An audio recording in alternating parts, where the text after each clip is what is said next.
Hello students, this is Arumita Ghosh and welcome back to another video tutorial from Rubaya Classes। तो आज इस video में मैं आप लोगों को रेस्पिरेशन इन प्लांट्स चैप्टर में जो 3 स्टेप्स है ग्लाइकोलाइसिस, क्रेब्स साइकिल और इलेक्ट्रॉन ट्रांसपोर्ट चेन, उसमें से 3 टॉपिक से आप लोगों को पढ़ाने वाली हूँ। मैं आज के इस वीडियो में आप लोगों को ग्लाइकोलाइसिस के बारे में बताऊंगी। इसके बाद अगले आने वाले 2 वीडियोस में क्रेब्स साइकिल और इलेक्ट्रॉन ट्रांसपोर्ट चेन को लेके डिस्कस करूंगी। और ये तीनों वीडियोस कंप्लीट होने के बाद आप लोग फॉलो कीजिएगा मेरे चैनल को, तो उसमें से आप लोग को ये 3 इम्पॉर्टेंट टॉपिक के ऊपर बेस्ड कुछ MCQs में मिल जाएगा, जिसके वजह से आप लोग अगर MCQs जो है उसको प्रैक्टिस करने में जब आप लोग का दिक्कत होता है ये 3 टॉपिक के ऊपर बेस करके, तो वो चीज़ आप लोगों का क्लियर हो जाएगा। क्योंकि मैं कोशिश करूँगी कि इस वीडियोज़ में आप लोगों को रेस्पिरेशन एंड प्लांट्स का जो ये कॉन्सेप्ट है, स्पेशली ये 3 टॉपिक्स में जो कॉन्सेप्ट है जो ज़्यादातर स्टूडेंट्स में क्लियर नहीं रहता है, तो वो मैं कोशिश करूंगी कि आप लोग के सामने क्लियर हो जाए और आप लोगों को MCQ जो है सॉल्व करने में आसानी हो। तो चलिए ग्लाइकोलाइसिस प्रोसेस से स्टार्ट करते हैं। ग्लाइकोलाइसिस बताने से पहले मैं एक चीज़ बताना चाहूँगी कि आप लोग जानते हो कि ग्लाइकोलाइसिस जो पाथवे है ये कॉमन पाथवे है, क्योंकि एरोबिक और एनारोबिक दोनों टाइप के रेस्पिरेशन में ही हम लोगों को ग्लाइकोलाइसिस देखने के लिए मिलता है। तो हम लोग यहाँ पे लिखते हैं रेस्पिरेशन, मतलब जो आपका सेल्यूलर रेस्पिरेशन है, इसको हम लोग 2 कैटेगरी में डिवाइड करते हैं। एक है एरोबिक और दूसरा है एनारोबिक।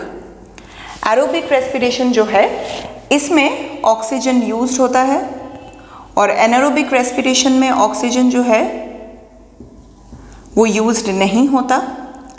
लेकिन दोनों में ही जो कॉमन एक स्टेप है वो है ग्लाइकोलाइसिस, जो आज हम लोग डिस्कस करने वाले हैं।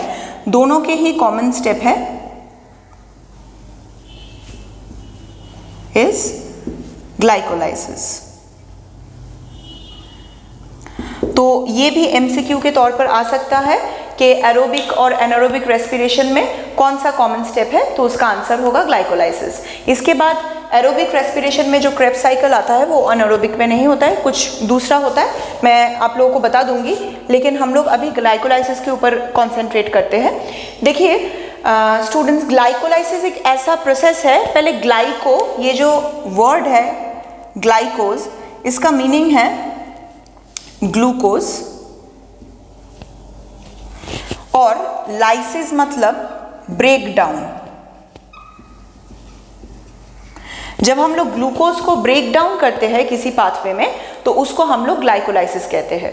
अभी ग्लाइकोलाइसिस का ये जो स्टेप्स है, मेन जितना सारा स्टेप्स है मैंने यहाँ पे ऑलरेडी लिख के रखा है, लेकिन आपको जो जहाँ पे प्रॉब्लम होता है कैसे आप लोग ये स्टेप्स याद रखेंगे, ये एक कैस्केड रिएक्शन है, मतलब एक के बाद दूसरा, ऐसा एक बायोकेमिकल पाथवे है जो आपको याद रखना पड़ता है कि कौन से स्टेप में कौन सा आपका प्रोडक्ट है, कौन सा प्रोडक्ट रिलीज हो रहा है। तो आप लोग कैसे आसानी से इसको याद कर सकते हैं। एक तो है, मैं आप लोगों को पहले बता देना चाहती हूँ कि कोई भी बायोकेमिकल पाथवे आप लोगों को हमेशा लिख के प्रैक्टिस करना पड़ेगा। आप लोग जितना उसको लिखोगे, अगर आप लोग एक बार पढ़ने के बाद उसको 3-4 बार लिख लोगे, तब आप लोग के लिए बहुत वो फायदेमंद रहेगा, आप लोग को याद ज़्यादा अच्छे से रहेगा और इससे आप लोग MCQs भी बेटर सॉल्व कर पाओगे। लेकिन तभी भी आप लोग कैसे इसको आसानी से याद रख सकते हो वो बताने के लिए मैं आपको एक कुछ टिप्स एंड ट्रिक्स है वो मैं आपको सिखा दूंगी आज इस वीडियो पर।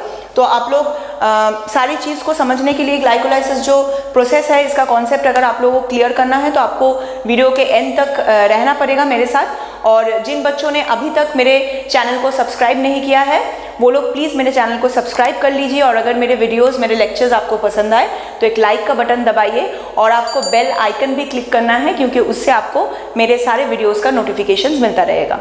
तो चलिए ग्लाइकोलाइसिस से स्टार्ट करते हैं। तो हमारा जो प्रोडक्ट फर्स्ट जो मतलब कंपाउंड है जो जिसका ब्रेकडाउन होने वाला है वो है ग्लूकोज।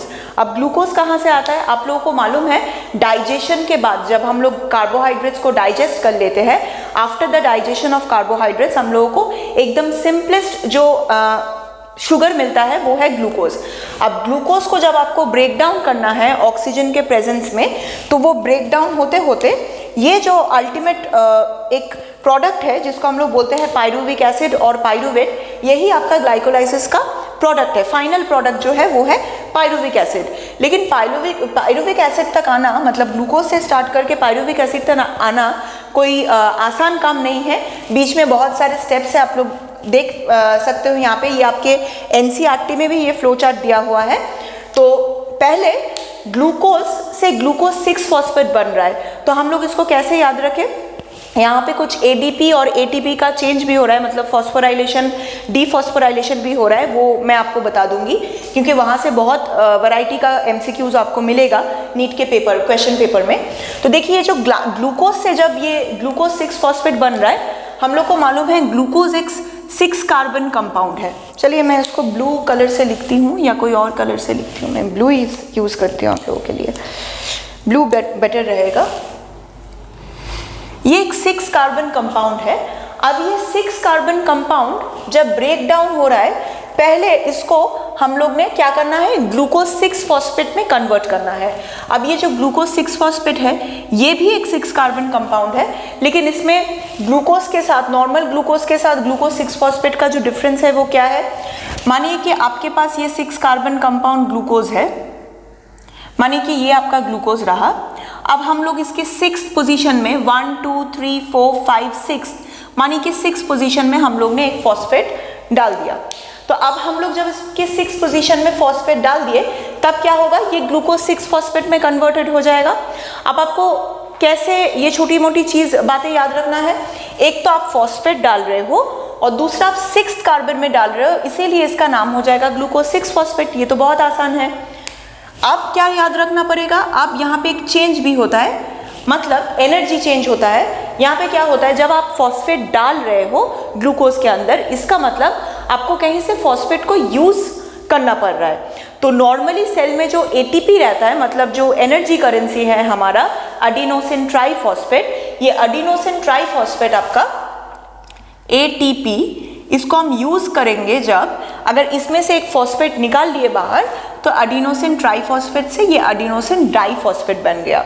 तो आपको ये चीज़ बहुत अच्छे से ध्यान रखना है। यहाँ पे जितना भी स्टेप्स है, कौन कौन से स्टेप्स में हम लोग एनर्जी जो है उसको यूटिलाइज कर रहे हैं और कौन से स्टेप्स में हम लोग एनर्जी को प्रोड्यूस कर रहे हैं, ये आपको ध्यान देना पड़ेगा।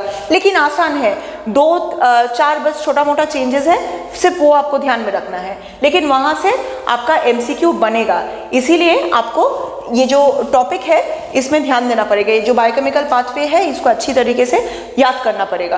तो ये चीज़ बताने के बाद मैं आपको कुछ एमसीक्यूज के बारे में भी बता दूंगी कि किस तरीके का एमसीक्यू कहाँ में आपको जोर डालना है, मतलब एम्फेसाइज दे के आपको पढ़ना है, वो चीज़ भी मैं बताने वाली हूँ। तो चलिए यहाँ पे ग्लूकोज 6 फॉस्फेट बन गया, हम लोग एक फॉस्फेट भी यूज़ कर लिए, फॉस्फेट को 6 कार्बन पोजीशन में डाल भी दिए। अभी देखिए ग्लूकोज 6 फॉस्फेट से फ्रुक्टोज 6 फॉस्फेट बन रहा है। जब हम लोगों को ग्लूकोज 6 फॉस्फेट का जो स्ट्रक्चर है वो पसंद नहीं आया, तो हम लोग उसको थोड़ा सा फ्रूटी बना देते हैं। फ्रूटी बनाने के लिए आपको फ्रुक्टोज में उसको कन्वर्ट करना पड़ेगा। अब फ्रुक्टोज एक ऐसा शुगर है बच्चों, हम लोग जानते हैं फ्रुक्टोज हम लोगों को फ्रूट से मिलता है ना, तो आप लोग कैसे याद रखेंगे कि चलो ग्लूकोज से ग्लूकोज 6 फॉस्फेट बन गया। अब ग्लूकोज 6 फॉस्फेट का जो स्ट्रक्चर है ये हम लोग पसंद नहीं आया, तो हम लोग इसको फ्रुक्टोज में कन्वर्ट कर देते हैं। तो ये काफ़ी एक फ्रूटी कंपाउंड बन गया है। अब ये फ्रूटी जैसा जो कंपाउंड है, इसमें कुछ ज़्यादा आपको याद नहीं रखना है, क्योंकि ग्लूकोज 6 फॉस्फेट का एक आइसोमर है फ्रुक्टोज 6 फॉस्फेट। आइसोमर के बारे में आपको ऑलरेडी मालूम है, जब आप कोई बायोकेमिकल पाथवे पढ़ते हो, आपको थोड़ा बहुत केमिस्ट्री का नॉलेज, बेसिक नॉलेज जो है ऑर्गेनिक केमिस्ट्री का, वो समझना चाहिए, तब आपको और भी आसानी से ये चीज़ समझ में आएगा। क्योंकि देखिए ऐसे तो आप इसको लर्न कर सकते हैं, लिख सकते हैं, रट्टा मार लिए बस हो गया, लेकिन कभी कभी होता है कि रट्टा मारने के बाद हम लोग अगर कोई भी स्टेप, बाई चांस हो सकता है कोई भी स्टेप, कोई भी कंपाउंड आपको, किसी भी बीच में से एक कंपाउंड आपको याद नहीं आ रहा है, तो अगर आप थोड़ा सा वो केमिस्ट्री का ट्रिक याद रखेंगे तो हो सकता है आपको एग्जामिनेशन हॉल में परेशानी ना हो, एमसीक्यू सॉल्व करने के दौरान आपको प्रॉब्लम आपको फेस करना ना पड़े। तो वही मैं बताने वाली थी कि ग्लूकोज से जब फ्रुक्टोज 6 फॉस्फेट बन रहा है, ग्लूकोज 6 फॉस्फेट से, तो फ्रुक्टोज 6 फॉस्फेट ग्लूकोज 6 फॉस्फेट का एक आइसोमर है। आइसोमर मतलब जो मानिए कि जो मॉलिक्यूलर अरेंजमेंट है वो थोड़ा सा चेंज रहता है, कंपाउंड ऑलमोस्ट सेम है, जस्ट मॉलिक्यूलर अरेंजमेंट। आपको आइसोमर के बारे में मालूम है, मैं ज़्यादा आइसोमर के डेप्थ में नहीं जा रही हूँ क्योंकि यहाँ पे हम लोगों को आइसोमर लेके ये कॉन्सेप्ट लेके कुछ करना नहीं, हमको ग्लाइकोलाइसिस समझना है, लेकिन आपको याद रखने में आसानी हो इसीलिए मैं बोल रही हूँ। ग्लूकोज 6 फॉस्फेट को आप फ्रुक्टोज 6 फॉस्फेट में कन्वर्ट कर रहे हो, तो ये फ्रुक्टोज 6 फॉस्फेट भी आपका 6 कार्बन कंपाउंड है। अब यहाँ तक तो हम लोग आ गए, लेकिन यहाँ पे और दो चीज़ आपको याद रखना पड़ेगा। एक है, चलिए मैं ग्रीन कलर का पेन यूज़ करती हूँ, कि आपको यहाँ पे दो एंजाइम्स का नाम थोड़ा सा याद रखना है। एक तो ग्लूकोज से जब ग्लूकोज 6 फॉस्फेट बन रहा है तब आपको ये वाला एंजाइम चाहिए, इस एंजाइम का नाम है हेक्सोकाइनेस। ये एंजाइम आपको याद रखना है, name of this enzyme is hexokinase. And when glucose 6 phosphate is being converted into fructose 6 phosphate, then another enzyme is acting on this compound, this substrate, this is called isomerase. Now why isomerase, ये तो आपको बहुत ही जल्दी से याद हो जाएगा क्योंकि हम लोग को मालूम है ग्लूकोज 6 फॉस्फेट से जब फ्रुक्टोज 6 फॉस्फेट बन रहा है ये इसका आइसोमर है ना बेटा, तो अगर आइसोमर बनाना है तो हम लोग आइसोमरेज एंजाइम यूज करेंगे। तो चलिए हम लोग आइसोमरेज एंजाइम यूज कर लिए। यहाँ पे आपको कोई एनर्जी एक्सपेंडिचर की जरूरत नहीं है क्योंकि आप लोग कुछ फॉस्फेट यहाँ पे ऐड नहीं कर रहे हो, जस्ट मॉलिक्यूलर जो कन्फर्मेशनल चेंज है थोड़ा सा चेंज हो रहा है, बस मॉलिक्यूलर अरेंजमेंट, एटॉमिक अरेंजमेंट थोड़ा सा चेंज हो रहा है, दैट्स इट। एटॉमिक नहीं, मॉलिक्यूलर अरेंजमेंट चेंज हो रहा है, दैट्स इट, ये हो रहा है। तो यहाँ पे सिर्फ आइसोमर बनाना है तो आइसोमरेज डाल दिए, बस, और कुछ नहीं करना है आपको। अभी देखो आपको नेक्स्ट स्टेप जो आता है, चलिए हम लोग स्टेप्स का यहाँ पे नंबरिंग कर लेते हैं ताकि आपको और भी आसान हो जाए आपके लिए याद करना। फ्रुक्टोज 6 फॉस्फेट जब फ्रुक्टोज 1,6 बिसफॉस्फेट बना रहा है, इसका मतलब आप यहाँ पे ऑलरेडी 6 जो कार्बन था वहाँ पे एक फॉस्फेट ग्रुप था, लेकिन यहाँ पे 1 क्यों डाल रहे हैं? क्योंकि हम लोग एक दूसरा फॉस्फेट इस पे ऐड कर रहे हैं। तो जब हम लोग दूसरा फॉस्फेट ऐड कर रहे हैं तब हम लोगों को यहाँ पे 1 भी घुसाना है। पोजीशन बताने हैं ना कार्बन के, तो कार्बन के पोजीशन बता दिए। एक 6 में ऑलरेडी था, प्रीवियसली प्रेजेंट था, दूसरा 1 में डाल दिए। अब ये जो बिस वर्ड यूज कर रहे हैं इसका मतलब है दो फॉस्फेट ग्रुप्स है। हम लोग बाइफॉस्फेट भी बोल सकते हैं, बिसफॉस्फेट भी बोल सकते हैं। अगर आपको कोई भी क्वेश्चन पेपर में ऐसे दिया गया है कि फ्रुक्टोज 1,6 बाइफॉस्फेट, तो आप लोग घबरा मत जाइएगा क्योंकि बाइफॉस्फेट का मतलब ही बिसफॉस्फेट होता है। चलिए, तो अभी ये भी आपका एक 6 कार्बन कंपाउंड है। यहाँ पे कार्बन एटम का कुछ इंक्रीज नहीं हुआ है क्योंकि आप सिर्फ फॉस्फेट डाले हो ना, आप सिर्फ नंबर 1 पोजीशन में फॉस्फेट डाले हो। तो ये कैसे दिखता है? मानिए कि कुछ ऐसा दिखेगा। ये सिर्फ मैं आपको समझाने के लिए बोल रही हूँ, मैं केमिस्ट्री एक्सपर्ट नहीं हूँ, मैं सिर्फ आपको याद रखने के लिए बोल रही हूँ कि कैसे आप आसानी से याद रख सकते हो। देखिए ये 6 कार्बन है, यहाँ पे एक फॉस्फेट आ गया, और वो ये जो फर्स्ट कार्बन है यहाँ पे भी हम लोग एक फॉस्फेट डाल दिए, तो बन गया हम लोग का फ्रुक्टोज 1,6 बाइफॉस्फेट और बिसफॉस्फेट। तो चलिए, मुझे लगता है आप लोग को यहाँ तक तो समझ में आ गया होगा। अभी क्या होता है, अभी जो चीज़ है ये चीज़ हम लोग को थोड़ा सा ध्यान देना पड़ेगा। जो बच्चे ये वीडियो को देख रहे हैं या देखेंगे इसके बाद, मैं बोलना चाह रही हूँ जो बच्चे ये वीडियो देखेंगे उन लोग को बहुत ही ध्यान से ये वीडियो देखना पड़ेगा, या इसके बाद अगले आने वाले जो 2 वीडियोस में मैं क्रेफ्ट साइकिल और ETS के बारे में बताऊंगी। अगर आप लोग ध्यान से इसको देखेंगे तभी आपको समझ में आएगा, लेकिन जब तक आप लोग इसमें कॉन्सेंट्रेट नहीं करेंगे आप लोग को पता नहीं चलेगा। अगर आपको लगता है कि आपने ठीक से सुना नहीं या ठीक से समझा नहीं, तो वापस एक बार आप वीडियो को एक बार वापस स्टार्टिंग से चला के या उस पोर्शन से चला, उस पॉइंट से चला के देख सकते हैं जहाँ से आपको समझ में नहीं आया होगा। तो चलिए, इसके बाद वाला जो 2 स्टेप्स है इसमें क्या होता है, फ्रुक्टोज 1,6 बिसफॉस्फेट जो है ये आपका दोनों अलग अलग मॉलिक्यूल्स में डिस्ट्रीब्यूटेड हो जा रहा है। कैसे? ये 6 कार्बन कंपाउंड था, लेकिन यहाँ से हम लोगों को 3 कार्बन कंपाउंड्स मिल रहा है, दोनों का ही नाम है ट्रायोज फॉस्फेट। ट्राई मीन्स 3 होता है ना, तो 3 मतलब 3 कार्बन है। लेकिन ये जो 6 कार्बन था इसको जब हम लोग तोड़ेंगे ब्रेकडाउन के टाइम में, आपको ये ध्यान में रखना पड़ेगा हमको 2 मॉलिक्यूल्स लाने हैं, क्योंकि 6 कार्बन था ना, आपको तो ये चीज तो फिक्स रखना है, तो आप यहाँ पे एक ट्रायोस फॉस्फेट बना लिए और एक ट्रायोस फॉस्फेट बना लिए, तो दोनों जो ट्रायोस फॉस्फेट है, अब ये ट्रायोस फॉस्फेट के हिसाब से नहीं रहता है, ये एक दूसरा एक कंपाउंड के फॉर्म में रहता है, दो ट्रायोस फॉस्फेट दो अलग अलग कंपाउंड के फॉर्म में रहता है। उसका नाम आपको याद रखना है, एक का नाम है 3-फॉस्फोग्लिसरैल्डिहाइड। अब ये एक ऐसा कंपाउंड है जिसमें एल्डिहाइड ग्रुप है, CHO ग्रुप होता है ना, एल्डिहाइड ऐसे CHO, ये एल्डिहाइड ग्रुप होता है।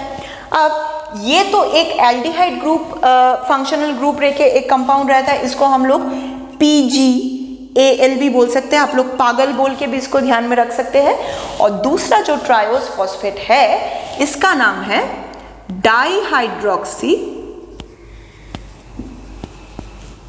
Acetone phosphate.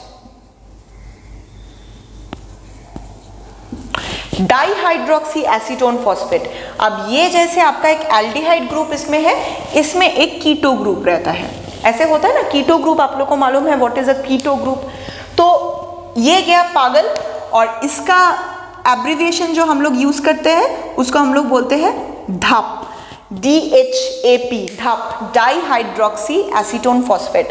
अब ये बीच में मैंने रिवर्सिबल साइन क्यों लगाया है?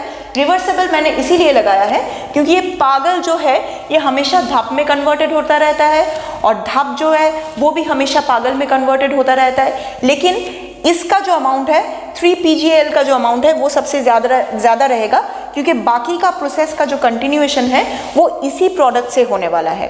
तो ये आपको ध्यान में रखना है कि ये एक रिवर्सिबल रिएक्शन है, लेकिन मेजरली ये चीज़ का जो अमाउंट है सेल में वो ज़्यादा है।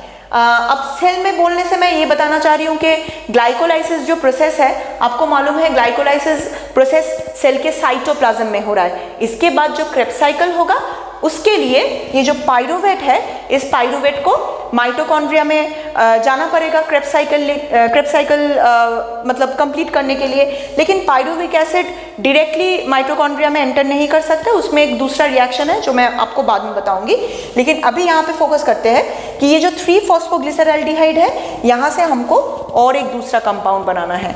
अब देखिए, अब आपको एक चीज़ थोड़ा सा याद रखना पड़ेगा कि first, second, third, fourth, fifth step तक तो हम लोग को समझ में आ गया, लेकिन ये जो सिक्स्थ वाला जो स्टेप आ रहा है, इसमें आपको याद रखना पड़ेगा कि हम लोग यहाँ पे ऑलरेडी एनर्जी खर्च कर लिए। अब एनर्जी आपका ऑलरेडी यहाँ पे एक निकल चुका है और यहाँ पे भी आपका एक एनर्जी एक्सपेंडिचर होगा। यहाँ पे मतलब फ्रुक्टोज 6-फॉस्फेट में जब आप लोग फ्रुक्टोज 1,6-बिसफॉस्फेट में कन्वर्ट कर रहे हो, इसका मतलब आप दूसरा फॉस्फेट डाल रहे हो ना 1 कार्बन की पोजीशन में, तो अभी मेरे को और भी एक ATP यूज करना है।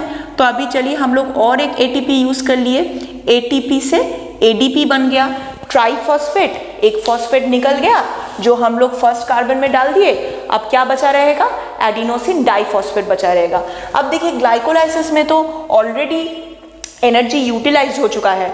हम लोग जानते हैं कि सेल्यूलर रेस्पिरेशन एक ऐसा प्रोसेस है जिसमें हमें हमेशा एनर्जी रिलीज करना पड़ेगा, लेकिन यहाँ पे एनर्जी का खर्च हो जा रहा है। तो जब एनर्जी खर्च हो जा रहा है, एनर्जी एक्सपेंडिचर हो रहा है, तब ग्लाइकोलाइसिस को सोचना पड़ेगा अभी मेरे को तो एनर्जी एकदम खर्च नहीं करना है, अभी मेरे को क्या करना है, अभी मेरे को सिर्फ एनर्जी बनाना है, अभी मेरे को सिर्फ एनर्जी प्रोड्यूस करना है। मैंने जितना भी खर्च करना था मैंने कर लिया, अब मैं जो पैसा है उसको मैं जमा करूंगी, अभी मुझे इसको स्टोर करके रखना है। तो ये चीज़ करने के लिए ट्रायोस फॉस्फेट, जब मतलब ये जो 6-फॉस्फोग्लिसरैल्डिहाइड जो कंपाउंड है, यहाँ से देखिए आपको 1,3-बिसफॉस्फोग्लिसरिक एसिड मिल रहा है। अब यहाँ पे आपको दो चीज़ ध्यान रखना पड़ेगा। तो अभी ये जो 1,3-बिसफॉस्फोग्लिसरिक एसिड बन रहा है, इसके नाम से वापस हम लोग को पता चल रहा है क्या? एक तो इसमें पहले एक फॉस्फेट ग्रुप था, आप लोग ध्यान से देखिए 3-फॉस्फोग्लिसरैल्डिहाइड जो कंपाउंड है, ये कंपाउंड को हमने एसिड में कन्वर्ट करना है, ये पहली बात है। तो इसको मैं बाद में बता रही हूँ, लेकिन ये जो फॉस्फेट ग्रुप है ये कहाँ पे था? ये आपका था थर्ड जो कार्बन है उसमें। और एक चीज़ आपको मैं थोड़ा सा यहाँ पे बता दूँ, ये जो दो मॉलिक्यूल में सेम जो स्ट्रक्चर मतलब सेम जो कंपाउंड फॉर्म कर रहा है, जो दो मॉलिक्यूल्स बन रहा है, तो ये दो मॉलिक्यूल से जब बाकी जो कंपाउंड्स फॉर्मेशन यहाँ पे हो रहा है सब 3 कार्बन कंपाउंड है। आपका ट्रायोस फॉस्फेट 3 कार्बन कंपाउंड ही तो था, फॉस्फोग्लिसरल्डिहाइड इसका मतलब 3 कार्बन कंपाउंड है। लेकिन इसके बाद जितना भी आपका कंपाउंड्स आ रहा है, प्रोडक्ट्स आ रहा है, सारा का सारा 3 कार्बन कंपाउंड्स ही बनेगा। लेकिन और एक चीज़ ध्यान में रखना पड़ेगा कि ये सब 3 कार्बन कंपाउंड्स तो बन रहा है, लेकिन सबका 2-2 मॉलिक्यूल करके बनना है ना, क्योंकि यहाँ पे आपका 6 कार्बन था, आपने उसको ब्रेक कर दिया। ब्रेक करके जब आपको 2-2 मॉलिक्यूल यहाँ पे मिल रहा है, जो ये ढाप है ये जब पागल में कन्वर्टेड हो रहा है तो पागल का तो 2-2 मॉलिक्यूल ही आएगा। तो 2-2 मॉलिक्यूल जब आएगा तब सारा कंपाउंड्स 2-2 मॉलिक्यूल्स ही बनेगा। तो हम लोग सारे कंपाउंड्स को यहाँ पे 2 से ऐसे करके मतलब रिप्रेजेंट करते हैं। इसका मतलब सारा का सारा जो कंपाउंड्स है ये 2-2 मॉलिक्यूल्स बन रहा है। इसका मतलब आप ग्लूकोज एक सिंगल मॉलिक्यूल से स्टार्ट किए थे, ये एक सिंगल मॉलिक्यूल था, सिंगल मॉलिक्यूल के ग्लूकोज से आपको सिर्फ 2 पाइरूवेट मिल रहा है, मतलब एक सिर्फ ग्लूकोज मॉलिक्यूल से आपको 2-2 पाइरूविक एसिड या 2-2 पाइरूवेट मिल रहा है। ओके, तो ये जो 3-फॉस्फोग्लिसरल्डिहाइड है, ये 3-फॉस्फोग्लिसरल्डिहाइड मतलब 3rd पोजीशन में आपका फॉस्फेट ग्रुप है। लेकिन हमने यहाँ पे क्या किया, हमने यहाँ पे फर्स्ट कार्बन में भी एक फॉस्फेट डाला है। मतलब यहाँ आपका अगर चलिए यहाँ पे बता देती हूँ, ये जो स्ट्रक्चर मैंने यहाँ पे ड्रॉ किया था, ये भी 3 कार्बन है। अभी कंडीशन क्या है, अभी सिचुएशन कुछ ऐसा है, तो आपका यहाँ पे मानिए कि फॉस्फेट ग्रुप है, तो मैंने यहाँ पे भी फॉस्फेट ग्रुप डाल दिया। अब आपको एनर्जी यूटिलाइज करना पड़ेगा वापस, तो यहाँ पे एक्चुअली एटीपी खर्च नहीं होता है, यहाँ पे कुछ और होता है। ये और क्या है, ये और है NAD बोल के एक कंपाउंड है, NAD+, जो NADH प्लस H+ में कन्वर्टेड होगा। अब ये क्या होता है, देखिए यहाँ पे इस जगह में एनर्जी यूटिलाइज हुआ था, एनर्जी का यूटिलाइजेशन हुआ है। लेकिन ये जो स्टेप है, इस स्टेप में भी हम लोग देख रहे हैं 1,3-बिसफॉस्फोग्लिसरिक एसिड बनाना पड़ रहा है। मतलब फर्स्ट पोजीशन में भी आपको कार्बन डालना है। तो अगर आपको फर्स्ट पोजीशन में कार्बन डालना है तो आपको एनर्जी तो चाहिए ही, एक फॉस्फेट ग्रुप तो चाहिए। तो ऑलरेडी ग्लाइकोलाइसिस 2-2 एटीपीज यूज कर चुका है, इसीलिए ग्लाइकोलाइसिस सोच रहे हैं कि मैं और एक्सपेंडिचर, एनर्जी का एक्सपेंडिचर में हमको नहीं करना है, हमको कुछ और करना है। तो ये जो NAD+ है, ये कंपाउंड रिड्यूस्ड होता है NADH प्लस H+। मतलब जब आप लोग इसमें H डाल रहे हो, हाइड्रोजन डाल रहे हो, हाइड्रोजन ऐड करना मतलब क्या होता है, रिडक्शन होता है। अब देखिए कोई भी सिस्टम में जब कुछ भी केमिकल रिएक्शन चलेगा, इसका मतलब आपको सोचना पड़ेगा वो एक रेडॉक्स रिएक्शन है।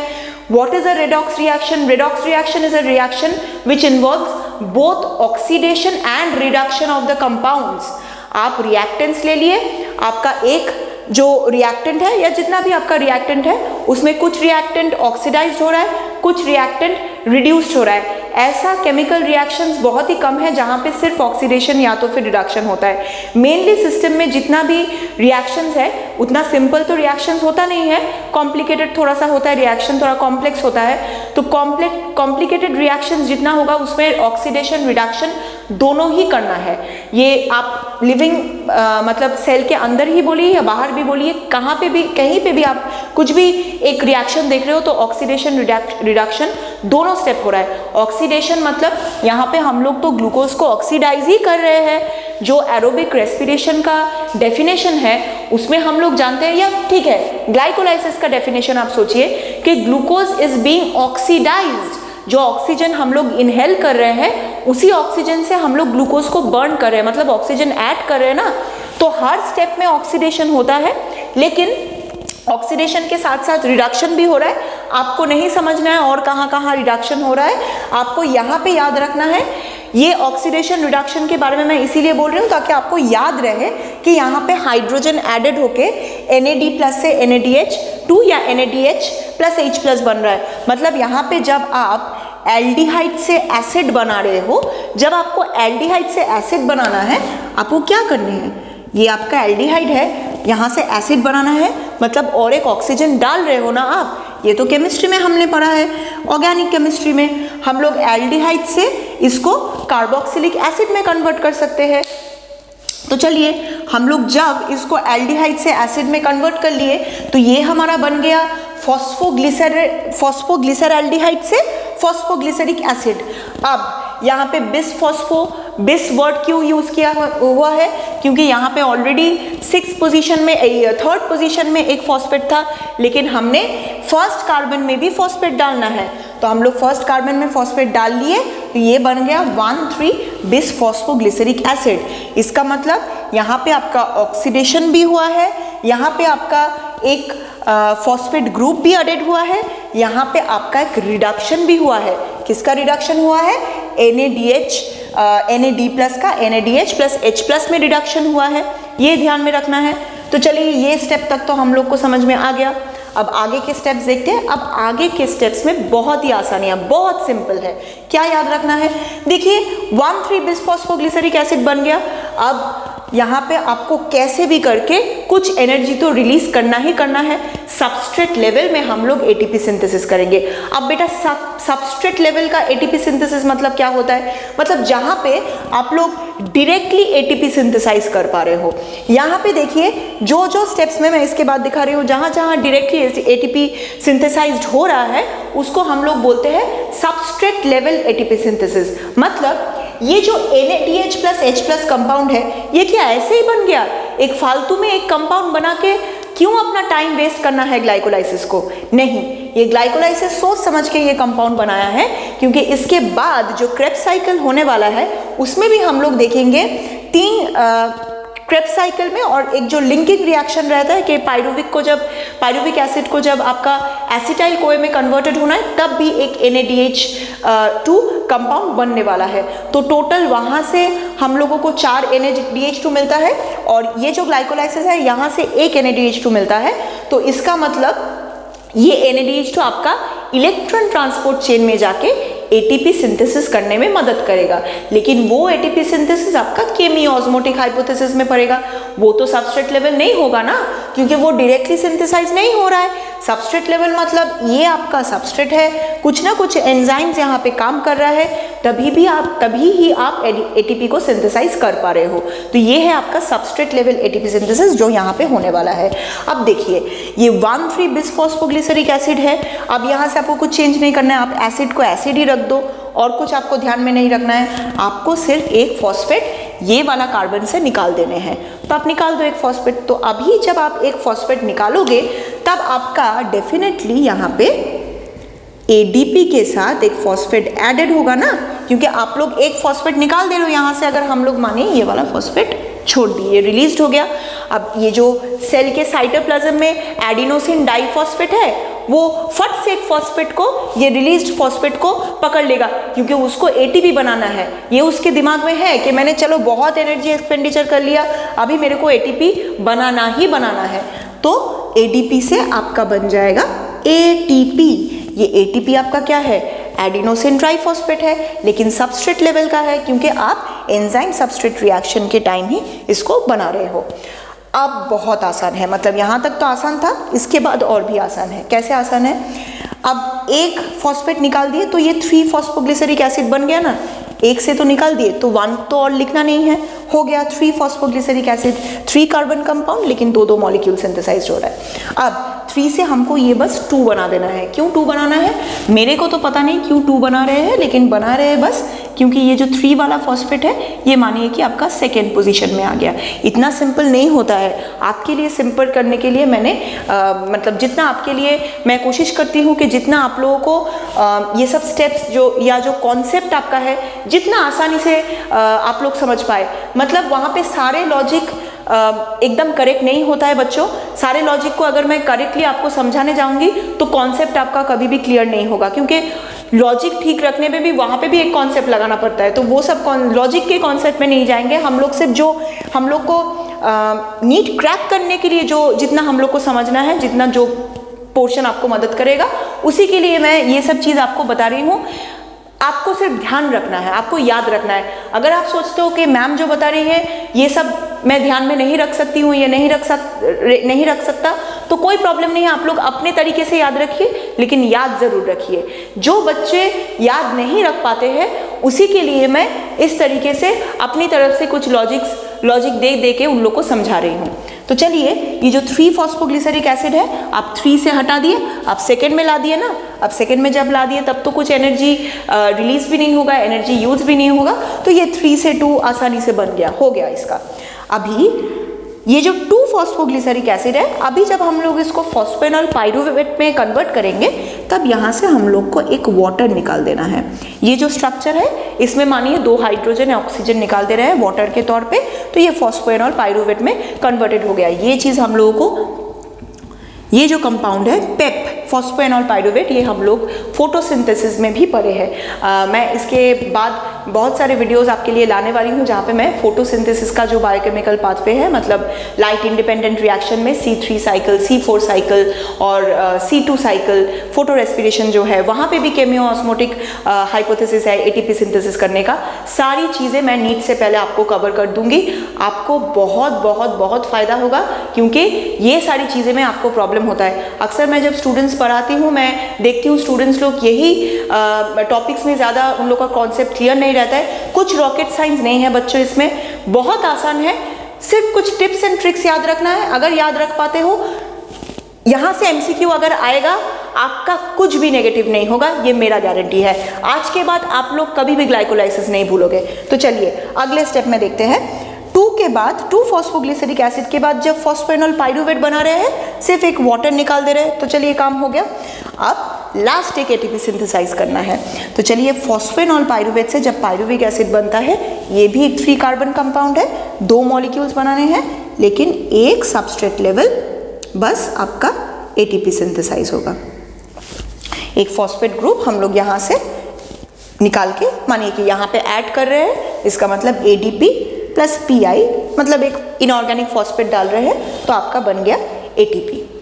तो ये रहा आपका ग्लाइकोलाइसिस प्रोसेस। इसके बाद हम लोग क्रेब्स साइकिल और इलेक्ट्रॉन ट्रांसपोर्ट चेन को लेके भी डिस्कस करेंगे, और एकदम लास्ट में ETS के बाद मैं आप लोगों को रेस्पिरेटरी बैलेंस शीट के बारे में बताऊंगी कि कौन से स्टेप से हम लोगों को कितना ATP मिला, कैसे कैसे ATP जनरेटेड हुआ, टोटल कितना ATP है, क्योंकि हम लोग जानते हैं एरोबिक रेस्पिरेशन में 38 ATPs आर सिंथेसाइज्ड। तो ये 38 को मैथमेटिकली, मतलब कैलकुलेशन जो है वो करके आपके सामने रिप्रेजेंट करना है मुझे कि कैसे 38 ATP आता है, वो मैं आपको बताऊंगी। लेकिन पहले हम लोग को ये 3 स्टेप्स क्लियर कर लेना है। तो ग्लाइकोलाइसिस इस वीडियो में क्लियर हो गया। अपने आगे मतलब मेरे आने वाले वीडियोस भी आप लोग देखते रहिए, उसमें आप लोगों को क्रेब्स साइकिल और ETS के बारे में भी पता चल जाएगा। तो चलिए मिलते हैं अगले वीडियो पे, तब तक के लिए टेक केयर। नीट के लिए प्रिपरेशन जारी रखिए।